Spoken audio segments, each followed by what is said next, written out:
It's 5:30 p.m. on Monday, August 12th, 2024, and moved the cows to a new area here, and we're past the midpoint. And I haven't set up yet the back fencing in the lane so they can get to the water. I probably need to do that sooner rather than later.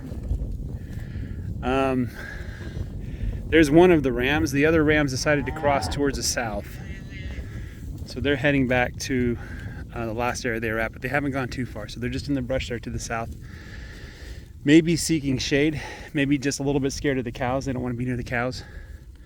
I'm not entirely sure what they're doing, or I would have thought they had some kind of herd instinct with the cows, but I guess not. This ram definitely does, though. You can hear some of the rams. There's a ram. Kami! Kami! That ram was way down there. Anyway, let's go see a 48. Well, let me pet her again. Hey, 48. How are you doing today?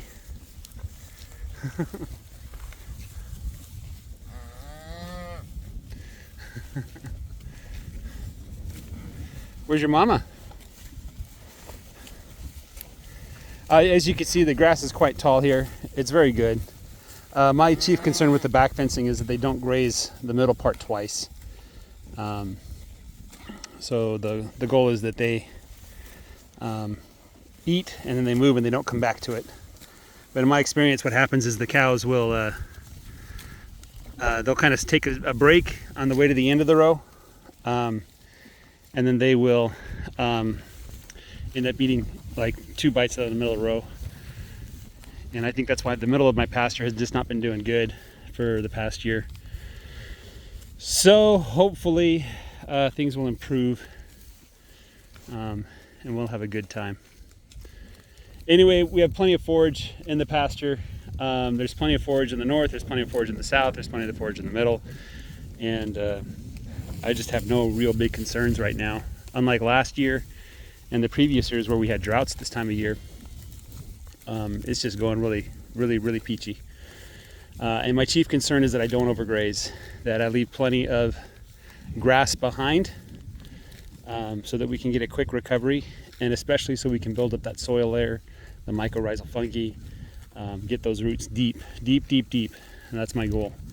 I'm not doing a total grazing technique by any stretch of the imagination. They would call this selective grazing, but as you can see, like, I do have weeds. I have goat weed, but as far as I'm concerned, the goat weed isn't a problem, and I'm not trying to eliminate it, and it'll die in the winter no matter what I do.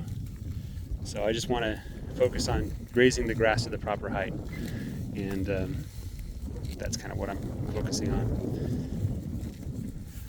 Little comment, one of the guys I was watching, he asked his viewers if they prefer the edited content or just like the stream of thought, like Greg Judy style, where he just turns the camera on and starts talking about random stuff. I assume that I would fall in the Greg Judy camp of filming style, but my goals are very different than Greg Judy's. Just a reminder, my goal is to document kind of what's happening throughout the year as I graze, and so I repeat myself a lot, not because it bears repeating, but because I want to share with you what I'm thinking at that particular time, so you can go back and you can see what I'm thinking about, and you can maybe compare your thoughts versus my thoughts. This is very strange how they just grazed the tip of that grass and left the rest alone. Actually very encouraging. I think that's going to encourage a wonderful response in the grass in terms of regrowth and things like that. But I imagine that they're going to come back and take a second or third bite of that piece of grass because it's so tall and so tempting. So right now the schedule, the width of the row is set so that they will basically take 4 months to complete a rotation.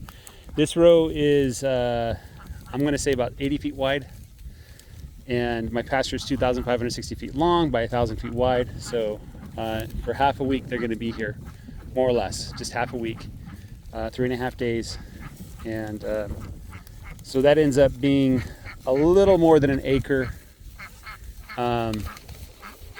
every day, I believe. Because no, that's a little less than an acre, because if they did an acre a day, then they would be done with this pasture in 60 days.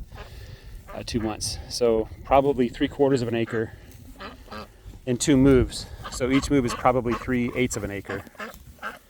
So ducks are looking for free food. Well, I don't got any, I'm sorry.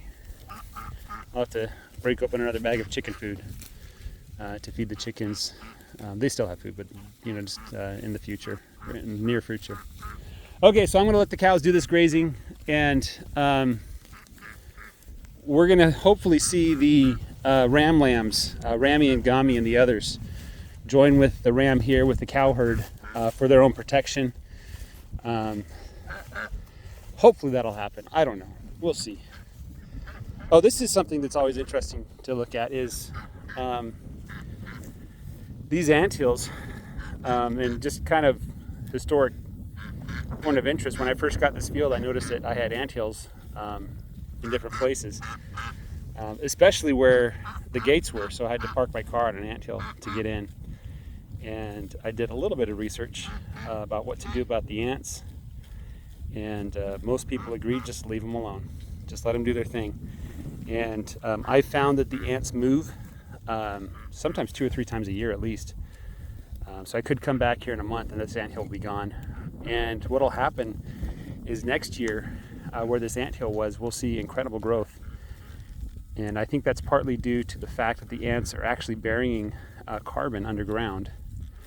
They're aerating the soil, and they're just kind of cleaning out everything. They just kill everything in that circle. And so I think only the grass remains, you know. And so the grass doesn't have a lot of competition from anything else going on here. But I expect if I came back to this spot in a few months, the ants will be gone. And in a year, it should be a rather fantastic hill. A rather fantastic hill of grass, I guess to say, is what I meant to say. Manure-wise, the manure's looking really good. I saw some really big patties in the last move, like really big ones. I'm like, oh my goodness, how could a cow hold that much manure? Let me go see if I can find it. I have to go back a ways to get to it. Manure's piling up. That's not a good sign.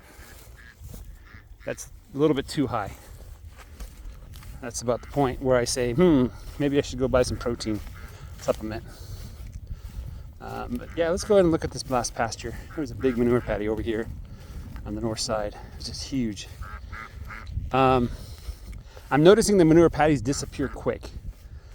Like when I first started doing rotational grazing, I'd come back 2 or 3 times and the manure patties would still be there. They'd dry out and they'd still be there. There was nothing really to digest the manure patties. Okay, I'm not seeing it. Maybe it was this pile right here. No, that's not it. Well, this one's a pretty decent sized one. Or maybe it already shrunk. Maybe the dung beetles already got to it. You know, how does a cow hold that much manure? That's just ridiculous. She must have been holding that in for a long time. But yeah, the manure's looking fine. When they're grazing on the summer grasses, they tend not to get as much protein as they do in the spring. And protein's one of those critical things that they need to get big and fat. So, but I think it's fine. They are grazing a little lower than I'd like. I moved them this morning. I'm like, oh, I'll come back tomorrow. But then I was thinking about it. I'm like, no, I got to come back this evening. Move them again. Otherwise, they're going to destroy the grass. And I'm glad I did come back because they already ate too much grass. Hopefully, this will keep them until tomorrow morning. And then I'll come here early and move them again and probably set up the back fencing so they don't graze this area ever again. All right, guys, that's all I got for you. Have a great day. Take care and bye-bye.